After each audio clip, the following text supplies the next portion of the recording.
Hello दोस्तों, नमस्कार। कैसे हैं आप लोग। मैं विपुल फिर से अपना वीडियो लेके आपके पास आया हूँ। अब आज के वीडियो में हम लोग पढ़ेंगे बुक कीपिंग के बारे में, और बुक कीपिंग और अकाउंटिंग में क्या डिफरेंसेस होते हैं उसके बारे में। तो शुरू करते हैं दोस्तों बुक कीपिंग से। Book keeping is the record making phase of accounting. Book keeping जो होता है वो डे टू डे का जितना भी हमारा ट्रांजैक्शन हो रहा है, कैश आ रहा है या जा रहा है, या सेल हो रहा है या परचेज़ हो रहा है, जिसमें भी हो रहा है, क्रेडिट में हो रहा है अगर तो क्रेडिट में भी लिखना है, और कैश में हो रहा है तो कैश में भी लिखना है, रिसीप्ट्स आ रहा है, आप पेमेंट्स किसी को दे रहे हैं, तो वो सब का वो लोग रिकॉर्ड मेकिंग बुक कीपिंग में वो जैसे जैसे जर्नल एंट्री हो गया, लेज़र वगैरह हो गया, जैसे क्रेडिटर एंड डेटर का लेज़र वगैरह बनाना हो गया, और जर्नल एंट्री वगैरह हो गया, ट्रायल बैलेंस तक लेके आते हैं बुक कीपर लोग। उसके बाद से अकाउंटिंग शुरू होता है। तो book keeping is the record making phase of accounting, which is concerned with the recording of financial transactions and events relating to business in a significant and orderly manner। माने daily का जो हमारा आया गया या जो हुआ वो सब को हम लोग अपने एक कैश बुक में, डे बुक में या पिटी कैश बुक में लिखते हैं, और उसका डेली हम अपना उस एंट्री वगैरह करते रहते हैं। उसको कहते हैं बुक कीपिंग। और जो हमारा जो बुक कीपिंग जो करता है उस पर्सन को कहते हैं book keeper.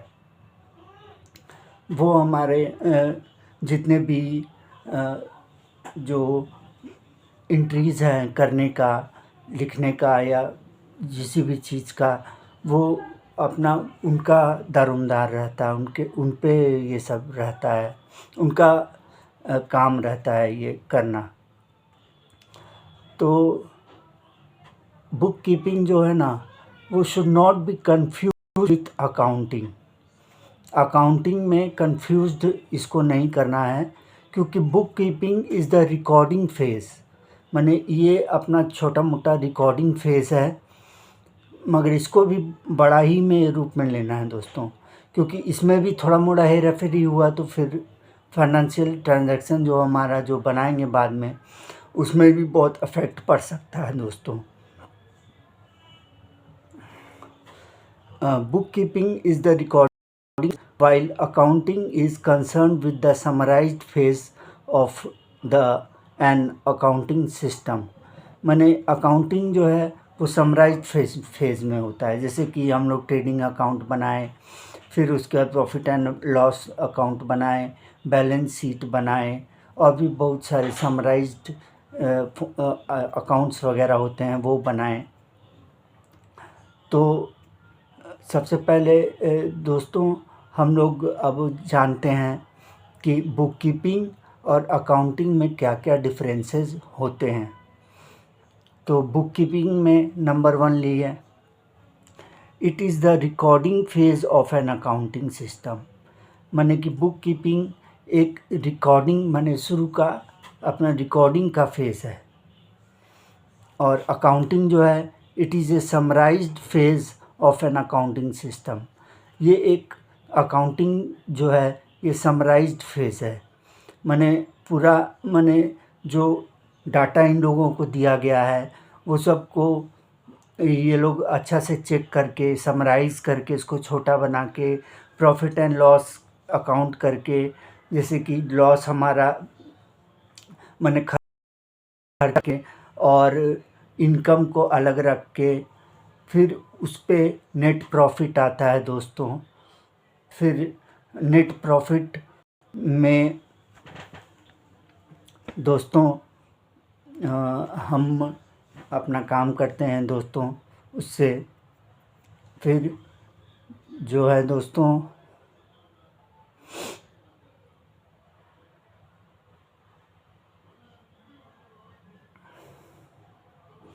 It is the summarised phase of an accounting system. तो नंबर दूसरा हो गया दोस्तों बुक कीपिंग का। It is a primary stage and bases of accounting. ये प्राइमरी स्टेज ऑफ अकाउंटिंग होता है बुक कीपिंग। माने कि हम अपना एंट्री वगैरह कर दिए, लिख दिए, जैसे कि हमारा गोल्डन रूल है उसके हिसाब से, जैसे real account, nominal account, personal account, ये सब का अलग ये है हमारा रूल बना हुआ है। तो उसके हिसाब से ये लोग चलते हैं। तो दोस्तों अब आते हैं अकाउंटिंग की तरफ। तो accounting is a secondary stage which begins where the bookkeeping process ends. ये जो अकाउंटिंग का जो फेज़ है ये सेकेंडरी स्टेज है। पहला स्टेज तो हमारा हो गया बुक कीपिंग। बुक कीपिंग में हम लोग ट्रायल बैलेंस तक दे दिए। अब ट्रायल बैलेंस से ये लोग खोजेंगे कि माने कि कैसा कैसा क्या क्या किसको किस जगह में डिवाइड में डालना है, प्रॉफिट एंड लॉस में, ट्रेडिंग अकाउंट में, फिर बैलेंस शीट में। नेट प्रॉफिट को फिर बैलेंस शीट में ये किया जाता है दोस्तों। तो ऐसे होता है दोस्तों। तो नंबर थर्ड है दोस्तों, it is a routine in nature and does not require any special skill और नॉलेज। माने ये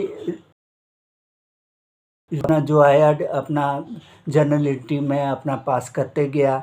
माने सबका रजिस्टर बना हुआ है, कैश का रजिस्टर अलग बना हुआ है और भी लेजर का अलग रजिस्टर बना हुआ है कि डेटर्स का अलग लेजर है, क्रेडिटर्स का अलग लेजर है।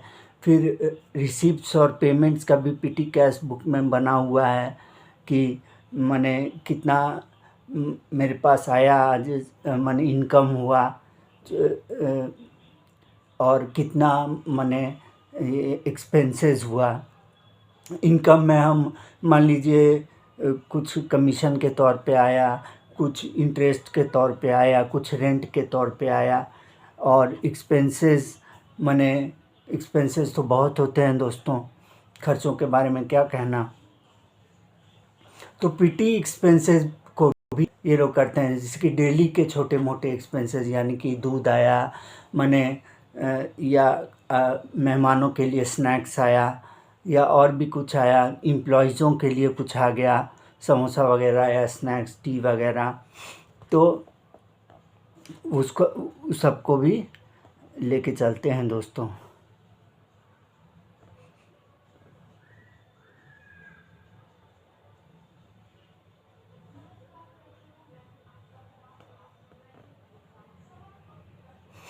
इट इज़ अकाउंटिंग में है दोस्तों, it is analytical in nature requiring special skill और नॉलेज।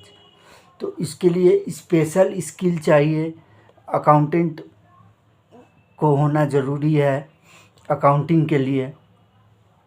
उसके लिए स्पेशल वो लोग का पढ़ाई होता है दोस्तों। और ये लोग जो हैं बुक कीपर जो लोग जो हैं, it is done by junior staff and book keepers. जो जूनियर स्टाफ हैं जो अभी 11-12 पास किए हैं अभी, या फिर बीकॉम का या और भी किसी चीज़ का बैचलर डिग्री का कोर्सेज़ कर रहे हैं, तो साथ में वो लोग अपना बुक कीपिंग का भी काम कर लेते हैं। तो दोस्तों फिर है इसका ये फोर्थ पार्ट अकाउंटिंग में कि it is done by senior staff called accountants.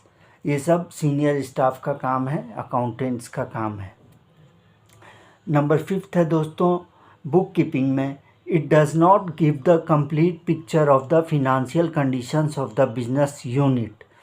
माने ये जो बुक कीपिंग का जो प्रोसेस है वो complete picture of the financial condition of the business को नहीं बताता है, क्योंकि मेन कंडीशन तो वही बताएगा जो कि मैंने पूरा स्किल्ड है ये सब चीज़ में, पूरा प्रॉफिट एंड लॉस बनाने में और बैलेंस शीट को ये करने में कितना हमारा ग्रॉस प्रॉफिट हो रहा है, कितना हमारा नेट प्रॉफिट हो रहा है, कितना हमारा माने कैपिटल में हमारे कितने ड्राइंग्स निकाल रहे हैं ये मालिक लोग, तो वो सब का अलग होता है दोस्तों।